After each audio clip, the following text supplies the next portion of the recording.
Welcome to Thinking 2. Today what I want to talk about is this lenses here that I've just made a video about.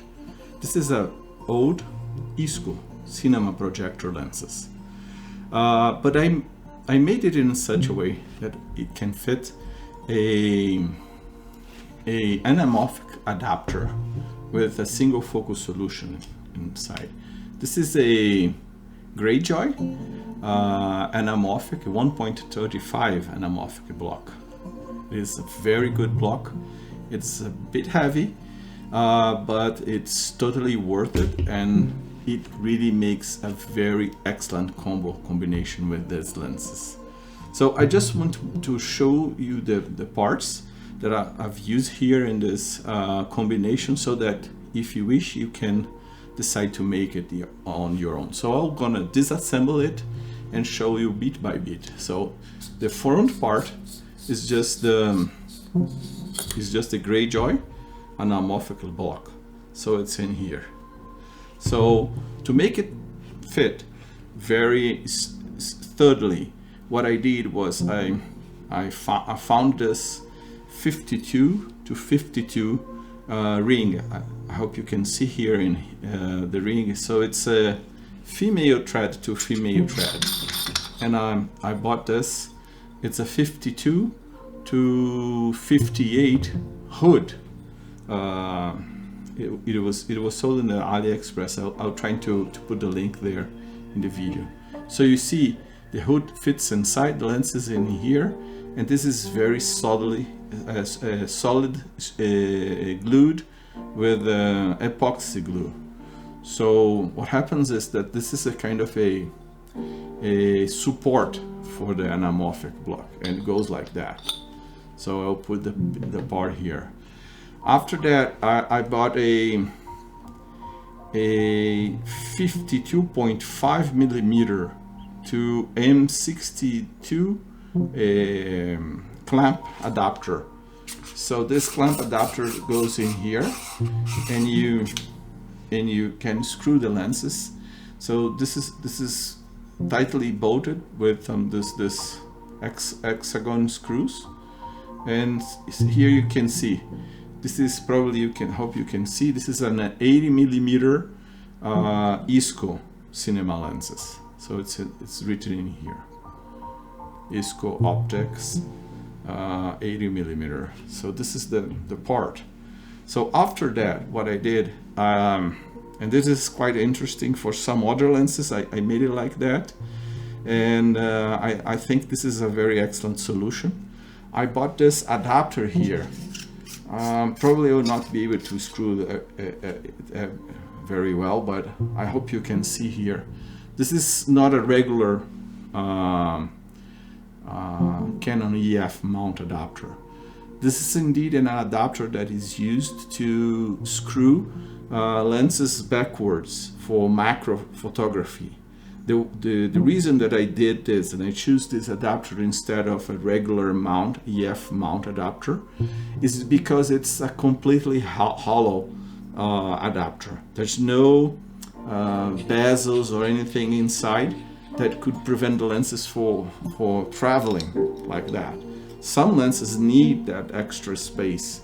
So nowadays I usually prefer this kind of setup instead of buying those regular EF mount adapters to whatever, M65 or something. So what I have to do to make this work is to buy a step-up ring from M58 to to 58 millimeter to 52 millimeter.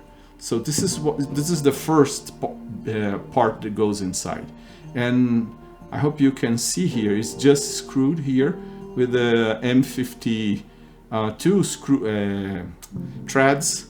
It's just there. It's not being used by anything for anything. I'm just interested with this step up ring here, or step down ring.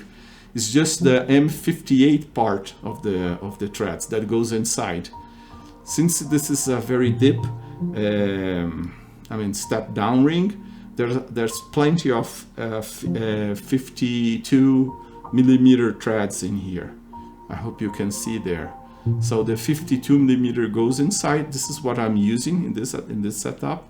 And the 58mm thread it's outside. I'm not using it. It's just there for sake of giving me the extra space and transforming this this adapter that is usually used for coupling lens backwards and making macro photography. I'm transforming this with a regular mount adapter, but completely hollow. And it's much better for our adaptations and stuff like that. So it creates this extra step, but it's much better. And this is the regular M65 Chinese helicoid. So do I really need this helicoid for this build? Not really if I'm gonna use with the anamorphic block, but with my experience, it's much preferable that you put the helicoid in your build. This helicoid will give you the extra flexibility to use this setup as a regular spherical lenses, which is great. This is a very fun lenses to use. So for that, you definitely need the helicoid. But if you're only gonna use it as an anamorphic taking lenses, you could technically go without the helicoid and just find some M65 setup, and you can for example, you can find some M65 hood setup or something like that, and go away with the helicoid. And you could find the infinity focus just by screwing this to the right position, and that will work. But yeah, you being on your own luck if by any means something goes a little bit wrong and you lose a bit of the infinity focus, the image is gonna degrade very fast. So yeah, the helicoid here, it works sort like a back focus. It's not exactly a back focus. It's more like a focusing element for the spherical lenses. And then you can focus with the helicoid and find the critical infinity focus, and you lock. I use tape to lock the helicoid, so it stay put at a position at the infinity focus. And then I have a very good critical focus with the spherical lenses, and I really use the focusing system here in the Greyjoy lenses, which, by the way, it's much better than focusing with the Chinese helicoids. Those Chinese helicoids, they work, they are fine, but they are not precise. The focusing throw it moves very fast, so you don't have a lot of precision here. On the other hand, the Greyjoy or the Sirui, all those anamorphic blocks adapters that comes with focusing elements inside, they are much better for focusing than those Chinese helicoids.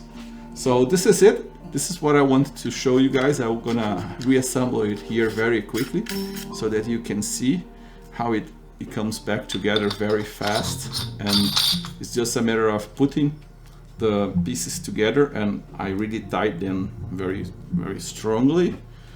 And to be frank, this is working so well for me, and the image is so nice that I'm tending not to disassemble this anamorphic lenses anytime soon. I'm really enjoying using this as a lenses by itself.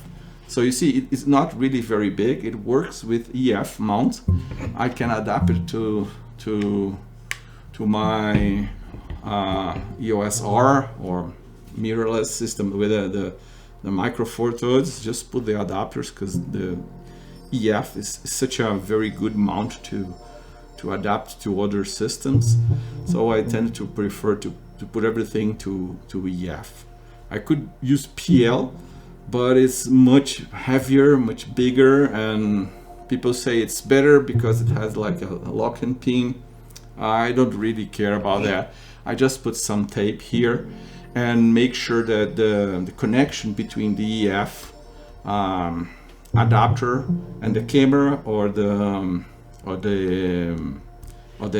adapter that goes for the USR system, for example, is very tightly snugged together. So then you're not gonna have a play in this setup if you just put a little bit piece of tape here. It's just the job really fine. So this is it. I hope you have liked it. Thank you very much, and bye bye.